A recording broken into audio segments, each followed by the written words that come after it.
So saw this Home Depot tool on the guy with the E30, I think the black E30. Thanks.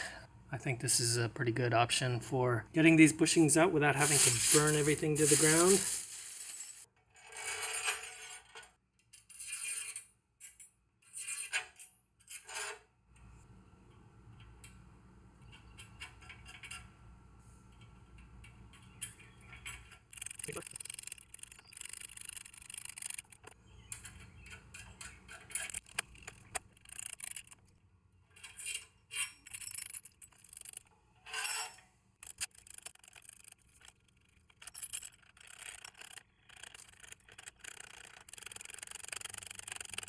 Should be good.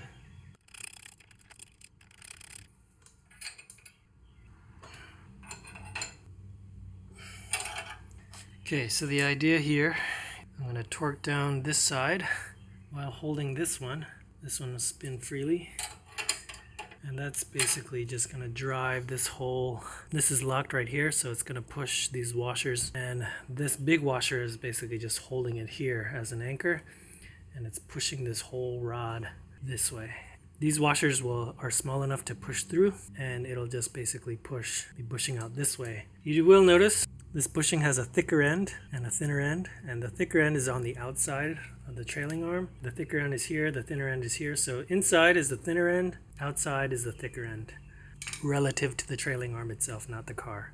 What I'm going to do now is, I've got this 14mm, and I'm going to basically hold it here. This is locked, so it's just going to drive it through. Oh, one thing we'll see. I don't know if it'll work yet, but the guy who suggested this tool, once he popped this bushing out, he was talking about how the rod, when you're trying to get this one out, the rod will just kind of float because there's no bushing in here anymore. So he made this PVC pipe fitting that went in there just to kind of guide this through. What I'm going to try to do actually is I'm going to try to push this through all the way to just about the end. And so I'm going to leave this bushing inside, maybe about 1 centimeter or so that will be the guide for this side. And hopefully just that little bit inside, I can just take a plier or something and just wiggle it out.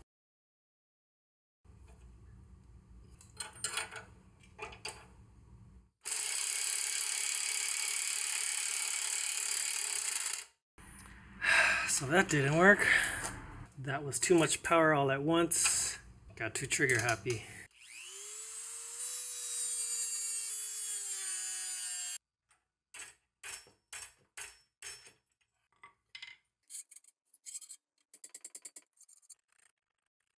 My 3-foot rod is now a 2-foot rod.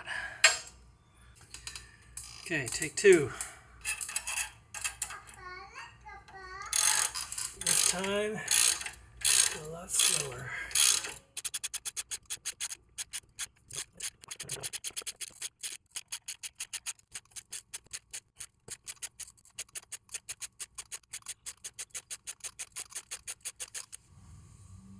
Okay, so before I pull this all the way out, I'm going to reverse this and push this one out.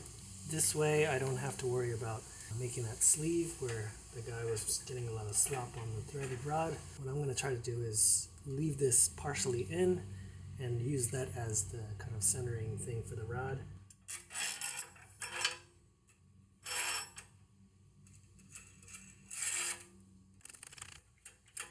This rod is slightly bent in the middle. That was the problem with using the impact wrench, was it was just going too hard, too fast, and once it got that little bend, this one, it came out slow and steady. I slowly cranked it with the ratchet, and then when it starts to bend a little, it just kind of waits for this to slowly push out and that bend kind of releases itself. If you're going to try this, definitely get the 7/16 rod. It's thicker. This is the 3/8. So if you get the 7/16, it'll probably help. Let's lock these two down. Okay, so this is 75–80% out. And what we're going to do now is, this is the anchor.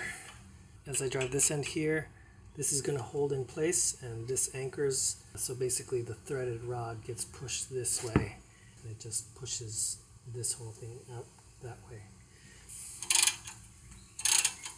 So I'm just making sure this rod doesn't get bent too much. Well, I see there's a lot of play here.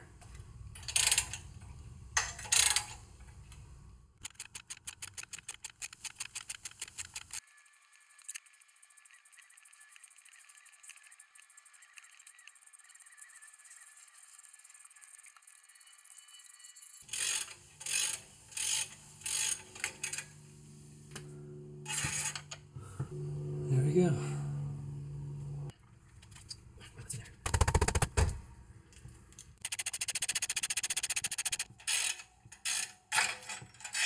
Alright, there we go. Bushing number 2.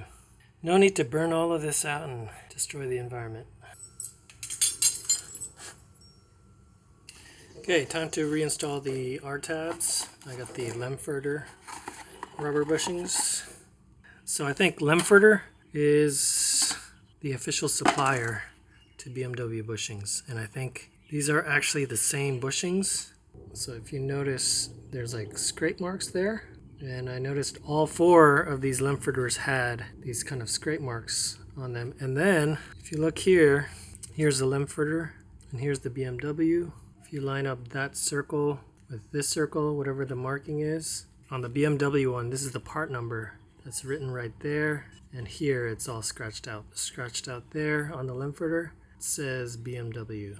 I don't know, these might be grade B or whatever, maybe a lower grade that BMW didn't want, but I think these are the same bushings otherwise, same factory and all of that. It's just they scrape off the BMW logo or the name and the part number on the Lemforders. So yeah, these Lemforders, they're basically the exact same as the BMW OEM, just much cheaper. So we're gonna put these in, and the way I'm gonna put it in is threaded rods are all bent up, but I still have a short section just long enough to get this in.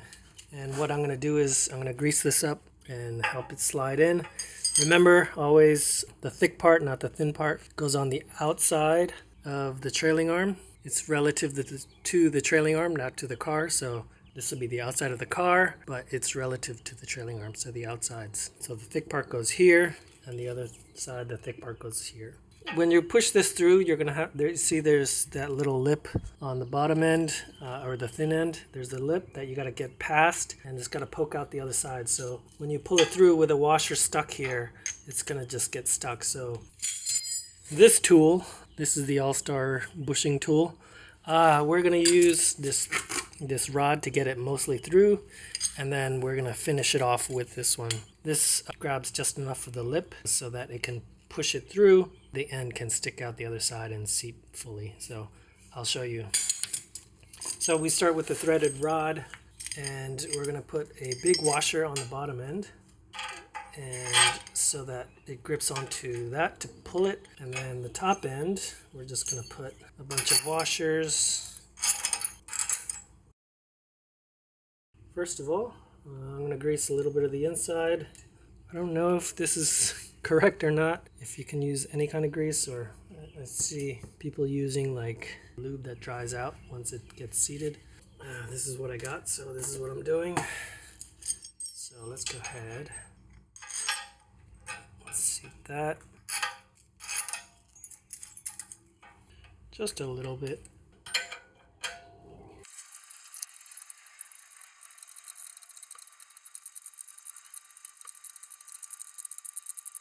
That's in as far as it'll go.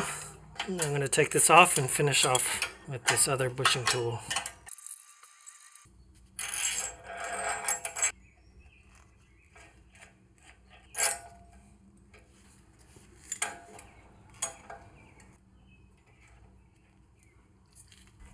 Okay, so this is the finisher. Just going to put that there.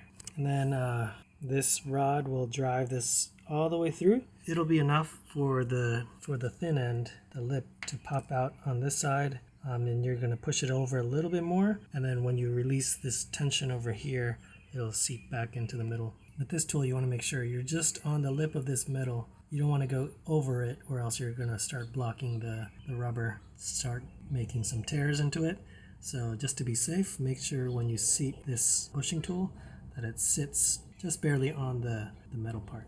Also, when you remove, you can also use this to remove this bushing, this tool right here. You sit it on this end, and this lip, it'll be able to just pinch into here. You can kind of push it through and just grab on the metal lip right there and drive it out that way, the opposite way. The reason why I like this gear wrench one specifically is because of how sharp this little hook is. It's pretty pointed and sharp, and that will help drive and stick into that part right there. I think I saw another tool on Amazon or eBay or whatever, a different brand, maybe a cheaper one, and this point right here was a little thicker, so it might have trouble grabbing onto that lip on that side when you push it out. So I think there was another kit that I saw. It seemed like a nice pointy end, so that might work.